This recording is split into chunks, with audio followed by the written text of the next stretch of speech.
విడిచిపెట్టలేక విడిచిపెట్టలేక ఆడపిల్లని విడిచిపెడతారు.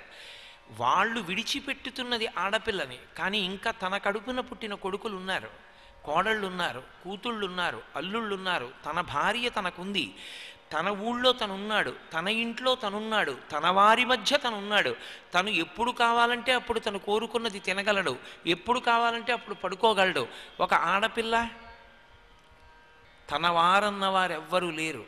అత్తగారెవరో తెలియదు, మామగారెవరో తెలియదు, ఆడబడుచు తెలియదు, తోడికోడళ్ళు తెలియరు, ఊరు తెలియదు, భాష తెలియదు, ఒక్క వ్యక్తి పరిచయం లేరు. అసలు తన భర్త అని నిన్న రాత్రి తాళి కట్టిన వ్యక్తితో కూడా పరిచయం లేదు. కానీ ఏమి ఔదార్యం ఈ జాతిలో స్త్రీది! చిటికిన వేలు పట్టుకుని వెళ్ళిపోతుంది అంతే. ఎంత సంతోషంగా వెళ్ళిపోతుందో! ఏముందని వెళ్ళిపోయింది? ఎవరున్నారని వెళ్ళిపోయింది? ఎవరి నిర్ణయం అని వెళ్ళిపోయింది? నిర్ణయం అని వెళ్ళిపోలేదు. ఆయన తన భర్త, తన దైవం, ఇక తన జీవితం ఆయన చేతిలోనే తెల్లవారిపోవాలి అంతే, వెళ్ళిపోయింది. భారతీయ స్త్రీ తత్వాన్ని సీతమ్మ యందు పండించారు వాల్మీకి మహర్షి. అందుకే సీతమ్మ రాముణ్ణి ఎందుకు ప్రేమించింది అంటే కారణం లేదన్నారు. ఒక్కటే కారణం, ఆయన తన భర్త. ఆయన తన భర్త కాబట్టి ఆమెకి ప్రేమించడం వినా మరొకటి తెలియదు. జీవితాంతం అంతే సీతమ్మకి తెలిసి ఉన్నది. అందుకే సీతమ్మ లాంటి తల్లి, సీతమ్మ లాంటి వ్యక్తి ఇక అసలు ఈ భూప్రపంచంలో ఉండదు. మా అమ్మ సీతమ్మకు సీతమ్మే సాటి. అబ్బా, ఇల్లాలుగా ఆ దాంపత్యం, ఆ పాతివ్రత్యం, ఏమి సహనం, ఏమి మర్యాద! సీతమ్మకు సీతమ్మే సాటి తప్ప సీతమ్మతో పోల్చడానికి ఎవరినీ పక్కన పెట్టడం సాధ్యం కాదు. అంత గొప్పగా ఆయనతో కలిసి వెళ్ళిపోయింది. తస్యాశ్చ భర్తాద్విగుణం హృదయే పరివర్తతే అంతర్జాతమభివ్యక్త ఆఖ్యాతి హృదయం హృదా. మహర్షి చెప్పినటువంటి శ్లోకం అసలు కొత్తగా పెళ్ళి అవ్వలసిన వాళ్ళు తెలుసుకుంటే ఎంత ఆనందపడతారో, జీవితం ఇలా పండాలన్నమాట అనుకుంటారు. ఆయన అంటారు, తస్యాశ్చ భర్తాద్విగుణం హృదయే పరివర్తతే. ఆమె ఆయన హృదయమునందు స్థానము సంపాదించుకుంది. ఎలా? అనువర్తించి. అనువర్తించి అంటే ఆమె నీడ అయిపోయింది ఆయనకి. ఒక్క 4 రోజులలో ఆమె తెలుసుకుంది ఆయన అభిరుచులు ఇవి, ఆయన కోరికలు ఇలా ఉంటాయి, ఆయన నడవడి ఇలా ఉంటుంది. రాముడు పరమధర్మాత్ముడు, సూర్యోదయాత్పూర్వం లేచి స్నానం చేసి సంధ్య మారుస్తాడు. కాబట్టి అంతకన్నా ముందు నిద్ర లేవడం అలవాటు చేసేసుకుంది అంతే ఆవిడ. శ్రీకాళహస్తిలో ముందు కాళహస్తీశ్వరుడికి అభిషేకం చేయించారు, జ్ఞానప్రసూనాంబకు అభిషేకం చేయిస్తారు. ఎందుకంటే ఒక ఇల్లాలుగా ముందు తాను స్నానం చేసి భర్తకు అమర్చాలి. ఆదర్శ గృహిణిగా నిలబడుతుంది ఆ తల్లి. అంటే మహర్షి అన్నారు, ఆఖ్యాతి హృదయం హృదా. వాళ్ళు నోరు విప్పి మాట్లాడుకోవలసిన అవసరం వాళ్ళకి కలగలేదు. అంటే సీత తువ్వాలిస్తావా, సీత మడినీళ్లు పెడతావా, సీత అభిషేకానికి మారేడు దళాలు పెట్టావా, అలా అడగవలసిన అవసరం లేదు. రాముడే పెట్టుకుంటే ఏదైనా మరిచిపోయి మళ్ళీ లేవాలేమో, సీతమ్మ పెడితే రాముడు లేవక్కర్లేదు. అంటే ఆయన పూజ ఎలా చేసుకుంటాడో, పూజలో ఎక్కడెక్కడ ఏ సంబారాలు వాడుకుంటాడో అందులో ఒక్క సంబారం కూడా తక్కువ రాదు. పూజ ఆవిడ చేస్తుంది, ఆవిడ కాదు రాముడు చేస్తాడు. పూజ చేసేది రాముడు, పూజకు అందించేది ఏర్పాటు చేసేది సీతమ్మ. ఎవరి హృదయాన్ని బట్టి? తన హృదయాన్ని బట్టి రాముడి పూజ కాదు, రాముడి పూజని బట్టి సీతమ్మ అమరిక. మీరు ఆ విషయం గమనించాలి. ఎంత అందమైనటువంటి ఏర్పాటులో ఆవిడ పెడుతుందంటే ఆయన ఉపచారాలు చెయ్యడానికి వీలైన రీతిలో ఆయా పదార్థములను వరుసక్రమంలో పెట్టి ఉంచేస్తుంది అంతే.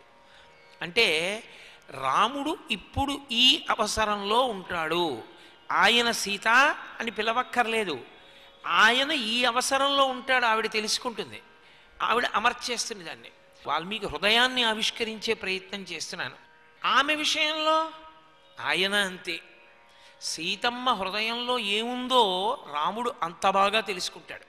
తెలుసుకుని సీత ఇలా చెయ్యి అంటాడు. అంత గొప్పగా ఒకరితో ఒకరు నోరు విప్పి మాట్లాడుకోవలసిన అవసరం ఎప్పుడో ఏదో చాలా విశేషమైనదైతే తప్ప అసలు అవసరం లేదు. ఇది మాట్లాడుకోవడానికి వాళ్ళకి సందర్భం లేక కాదు, మాట్లాడుకోలేక కాదు, మాట్లాడుకోవడానికి విముఖులై కాదు, మాట్లాడుకోవలసినంత అవసరం లేనంతగా హృదయ మార్పిడి జరిగిపోయింది. అంటే ఒకరి మనసులు ఒకరి దగ్గరికి వెళ్ళిపోయాయి. అది దాంపత్యం. మహర్షి వాళ్ళ దాంపత్యం అంత గొప్పది అని చెప్పరు, వాళ్ళు అలా ఉంటారు అని చెప్తారు. నువ్వు అలా ఉండడానికి ప్రయత్నం చేస్తావా? చేయగలిగితే సీతారాముల్లా ఉండే ప్రయత్నం. అది భార్యాభర్తలంటే అంత అందంగా ఉంటుంది. ఎంత అందంగానో అర్థం చేసుకుని, అంత అర్థం చేసుకుని ప్రవర్తించగలిగినటువంటి ఆ స్థితి ఉన్నదే, అది చాలా చాలా గొప్ప దాంపత్యం. అసలు ముందు భర్తని అర్థం చేసుకుంటుంది. భర్తని అర్థం చేసుకుని ఆ భర్తని కమ్ముకొస్తుంది భార్య. భార్య ఆయన యందు ఉన్నటువంటి వెలితిని బయట పెట్టడానికి కాదు, ఆయన యొక్క హృదయ లాలిత్యాన్ని అర్థం చేసుకుని తను భర్తీ చేస్తుంది. అది ఆ దాంపత్యంలో ఉండేటటువంటి గొప్పతనం. భార్య తన నిచ్చెలి, పరమేశ్వరుడిచ్చిన గొప్ప కానుక, తనని జీవితాంతం అనువర్తించేటటువంటి అపురూపమైన స్నేహితురాలు. ఆమెని తను కమ్ముకు రావాలి. ఆమెకి ఏదైనా బలహీనత ఉంటే తను కప్పెయ్యాలి. తన వలన ఆమె గౌరవింపబడాలి. ఒక్క విషయాన్ని మీరు గుర్తుపెట్టుకోవాలి, భార్య యొక్క బలహీనత ఏది ఉన్నదో అదే భర్త ప్రేమించడానికి ప్రబల కారణము కావాలి. భర్త బలహీనత ఏదున్నదో అదే భార్య ప్రేమించడానికి బలమైన కారణము కావాలి. ఆమె బలహీనతయే నువ్వు ప్రేమించడానికి కారణం అవ్వాలి. ఆయన బలహీనతే ఆమె ప్రేమించడానికి కారణం కావాలి. విశ్వామిత్రుడు రామచంద్రమూర్తి యొక్క పరిణితికి కారకుడు. మహానుభావుడు తనతో తీసుకెడుతూ ఎంతమంది దంపతుల గురించో చెప్పాడు. తన వెళ్ళినప్పుడు పార్వతీ పరమేశ్వరుల దగ్గర నుంచి సుబ్రహ్మణ్యోత్పత్తి వరకు చెప్పాడు.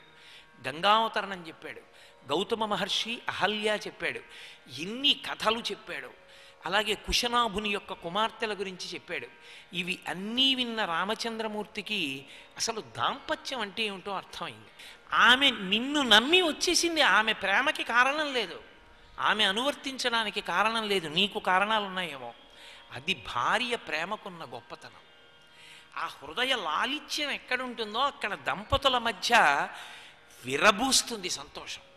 దానికి ఇంకా వస్తువులతో సంబంధం ఉండదు. అందుకే వాళ్ళు అరణ్యంలో కూడా సంతోషించారు, అంతఃపురంలో సంతోషించారు, ఎక్కడా సంతోషించారు. సంతోషంగా జీవనం చేసిన దంపతులందరూ ఐశ్వర్యం ఉండి సంతోషంగా జీవించిన వాళ్ళు కారు.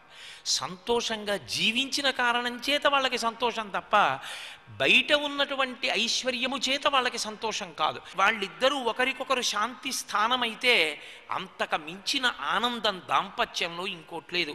అందుకే రాముడు అంటాడు, రాముణ్ణి మించిన వేదవేత్త ప్రపంచంలో లేడు. భావనా లాలిత్యము గృహస్థుదే.